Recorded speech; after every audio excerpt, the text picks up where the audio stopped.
امارت اسلامی افغانستان در جریان سال 1402 خورشیدی برای ده‌ها هزار نفر در عرصه معادن و ترانسپورت فرصت‌های کاری فراهم نموده است. در بخش معادن قراردادهای 4 بلاک معدن آهن در ولسوالی غوریان ولایت هرات، 1 بلاک معدن سرب و جست در ولسوالی تولک ولایت غور، معدن طلای سمیتی در ولسوالی چاهاب ولایت تخار و دومین معدن مس عینک در ولایت لوگر و شرکت‌های داخلی و خارجی به امضا رسیده است. برای اجرای این 7 قرارداد در مجموع 6 میلیارد و 557 میلیون دلار سرمایه گذاری می شود که زمینه کار را برای هزاران نفر فراهم می کند. استخراج نفت از 6 حلقه چاه جدید حوزه نفتی آمو آغاز شده است. با حفر و فعال شدن این چاه‌ها تعداد آن به 24 حلقه رسیده و میزان استخراج روزانه آن به 1350 تن افزایش یافته است. تا پایان سال روان میلادی 23 حلقه چاه دیگر نیز فعال می شود که تعداد چاه‌های فعال به 47 حلقه و اندازه استخراج روزانه آن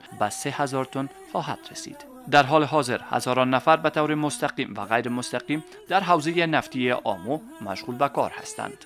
همچنان در سکتور ترانسپورت کار بازسازی شاهراه‌های مانند کابل هرات، دهلیز واخان، بدخشان، پکتیا، لوگر، بادغیس، غور و برخی دیگری از سرک‌های ولایت و احداث سرک‌ها از مراکز ولایت تا ولسوالی‌های دوردست نیز آغاز شده است. و امور اتصال کشور با منطقه و کشورهای همسایه از طریق راه آهن نیز به سرعت ادامه دارد. یکی از این پروژه‌ها خط آهن افغان ترانس است که با تطبیق آن علاوه بر اتصال آسیای جنوبی و مرکزی، زمینه برای ایجاد کوتاه‌ترین دهلیز ترانزیتی بین چین و اروپا فراهم خواهد شد. با این ترتیب برای ده‌ها هزار نفر زمینه کار فراهم و در کنار ایجاد فرصت‌های کاری تحصیلات زیادی در بخش ترانسپورت به میان خواهد آمد. همچنان سرمایه گذاری در سکتور معادن و ترانسپورت بسیار ارزشمند است و میتواند بهترین منبع تمویل برای بودجه ملی و نقش سازنده در ثبات اقتصادی کشور داشته باشد.